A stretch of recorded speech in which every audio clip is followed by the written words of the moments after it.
Welcome to my channel, where we discuss everything and all things politics, economy, and development in Nigeria and around the world. Honorable Ikenga Ugochinyere,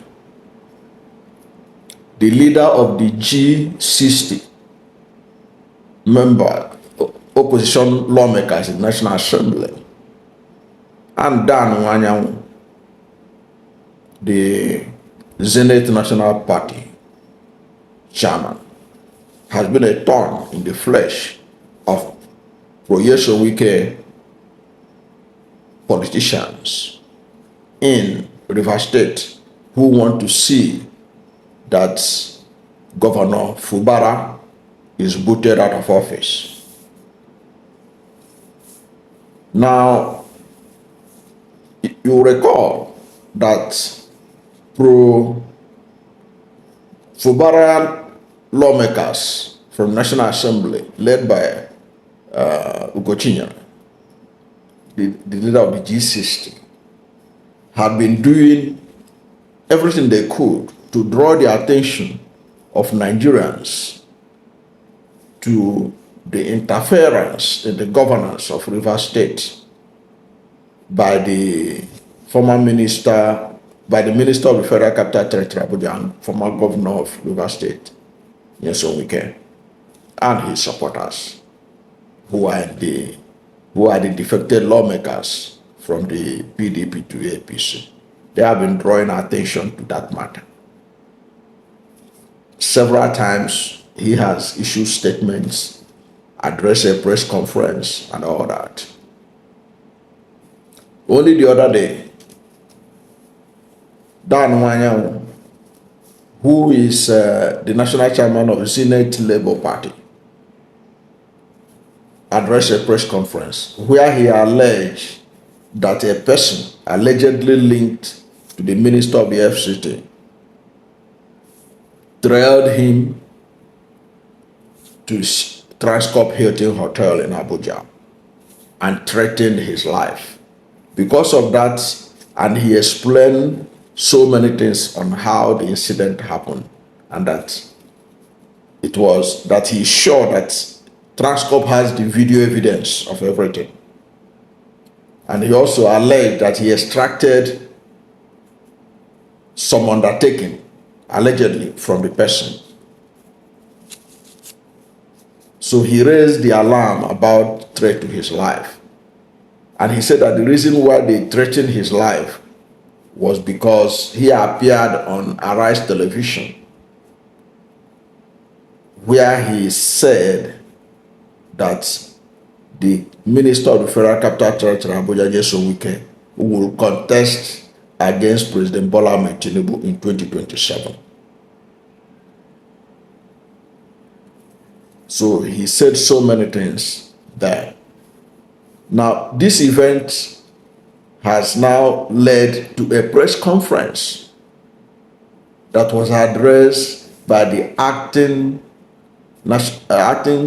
chairman of the All Progressive Congress in River State, Tony Okocha. Tony Okocha addressed a press conference where he chose to address the issue of Dan Nwanyanwu and Ugochinyere.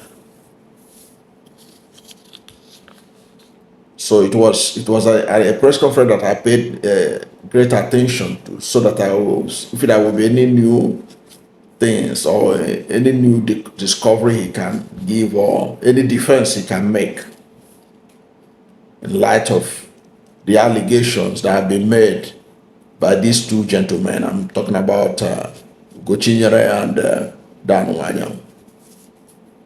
Now, while speaking at that press conference, the APC caretaker committee chairman in River State, Tony Okocha,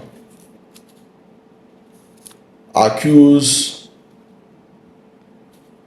Ugochinyere of meddlesomeness. He said that what is the business of Ugochinyere and what is happening in River State, alleging that Ugochinyere was sponsored, apparently maybe by the state government. And that, what is his connection? Why is he interested in River State? He said that Ugochinyere constituency in Imo State is about 2 hours drive from the nearest River State town close to Imo State. Say, what is his interest? And he claimed that he has a dossier on Ugochinyere.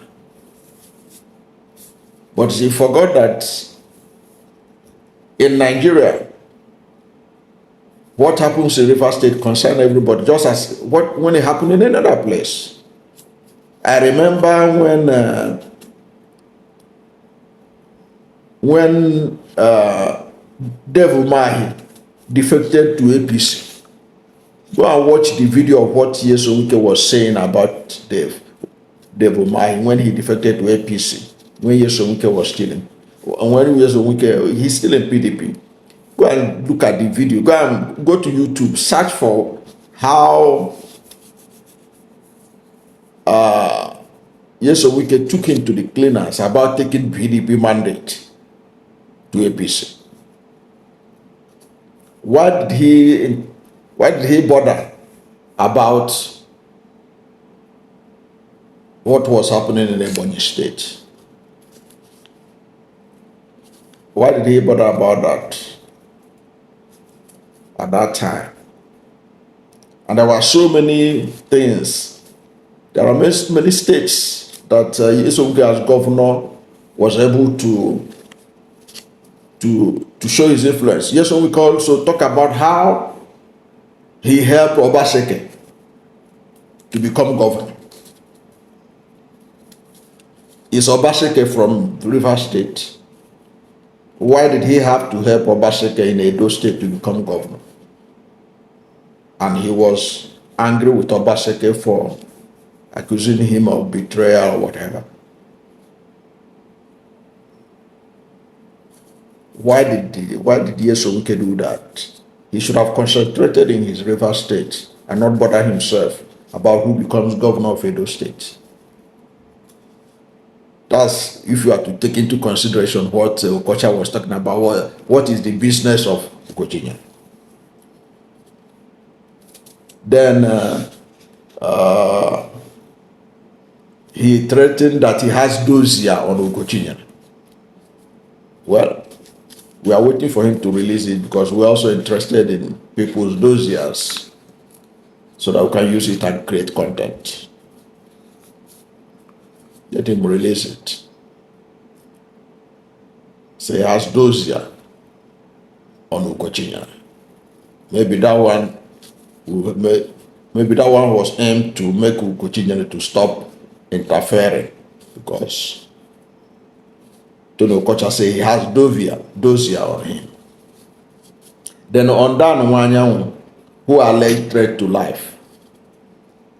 In fact, Dan Nwanyanwu's allegation of threat to life has made the umbrella body of all registered political parties in Nigeria, the Inter-Party Advisory Council, to issue a statement calling on Bola Ahmed Tinubu, the president, to rein in the Minister of FCT, which was in the media recently. Now, on Dan Nwanyanwu, Okocha said that Dan Nwanyanwu was a former chairman of Labour Party, yes, and that he was a failure. But that is not what the record of Dan Nwanyanwu showed. Dan Nwanyanwu successfully led Labour Party to elect its first governor in Nigeria's history when Dr. Olusegun Mimiko, emerged the governor of Ondo State. Dan Nwanyanwu was the national chairman of Labour Party. So you can't say that Dan Nwanyanwu has never been a success story. He may have his challenges now, but he has produced a governor. And he produced a governor who was there for 2 terms, Olusegun Mimiko. He said that Dan Nwanyanwu was chased out of Labour Party and that he now went and formed Zenith Labour Party and began to ask whether anybody has ever been elected from that platform. But that is immaterial to the thing that Dan Nwanyanwu was talking about. It was immaterial. I had expected somebody defending his principle, especially in respect to allegation of threat to life, that he would thrash out the allegations that Dan Nwanyanwu made, or say that it was spurious, it wasn't true, that this is a lie, this is evidence that the guy Dan Nwanyanwu lied, that those the letter that Dan Nwanyanwu claimed that he extracted from the alleged threater to his life, or the person that allegedly threatened his life, that it was fake, that the person never exists. Because in the press conference that was addressed by Dan Nwanyanwu, he mentioned the name of the person who threatened him, who trailed him to Transcorp Hilton Hotel Abuja, how the person told him that I have something to tell you and all that, and how the police and security agents helped him to perhaps apprehend the person and force the person and made the person to write an undertaking. And then when we talk about that he received a call from certain somebody in Port Harcourt, Dan Nwanyanwu mentioned the name of the person. He mentioned the name of the person that trailed him and entered the Transcorp Hilton. He didn't address the substance of the issue.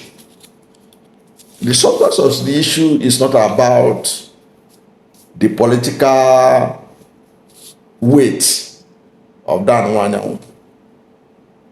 If the press conference was actually to douse the minds of Nigerians who are still wondering, is Dan Nwanyanwu saying the truth, or is he just lying and making up stories?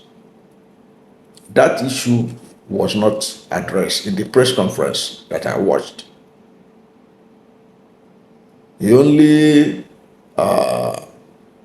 just spoke down on Dan Nwanyanwu as being inconsequential.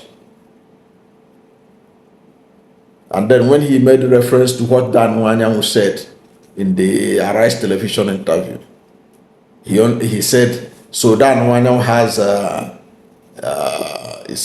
a crystal ball. He can see what will happen in 2027. You know, Dan Nwanyanwu said that Nyesom Wike will contest against Tinubu in 2027. Even though it was something I do not agree with that. I do not think that Nyesom Wike will contest against Bola Ahmed Tinubu. My understanding of Nyesom Wike is that, in my own thinking, in my own analysis, Nyesom Wike will not contest against. I do not think that Nyesom Wike will contest against Bola Ahmed Tinubu.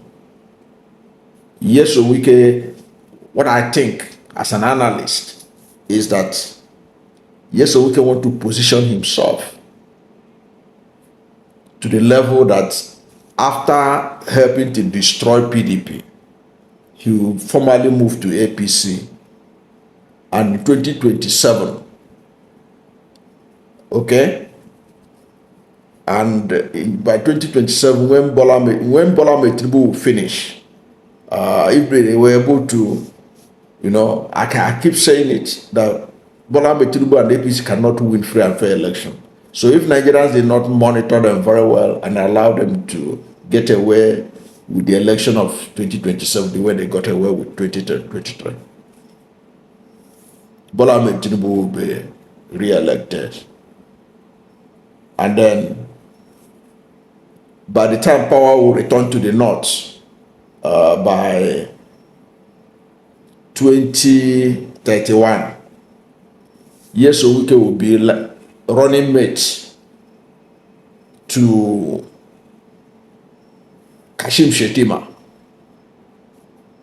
That's my own understanding. That's the what I can see. That's the pathway I see Nyesom Wike is perhaps packaging himself to become president. That's the pathway. I don't see him thinking that his pathway to the presidency of Nigeria is to contest against Tinubu in 2027. But that is same material to the case, to this matter we're talking about. But what I'm saying that those who want to defend Nyesom Wike, their defense was not watertight, or perhaps they deliberately didn't want to talk about it yet until they are ready to address it. That's my take on this issue. Thank you for watching this video, and if you are new to my channel, you have not yet subscribed to my channel, please subscribe to my channel, hit the subscription button, hit the notification bell. When you subscribe to my channel and hit the notification bell, anytime I have a new video, you'll be among the first to know. God bless you. And please don't forget to like this video, because when you like it, God will rank it high and recommend it for more people. Thank you, and God bless you and yours.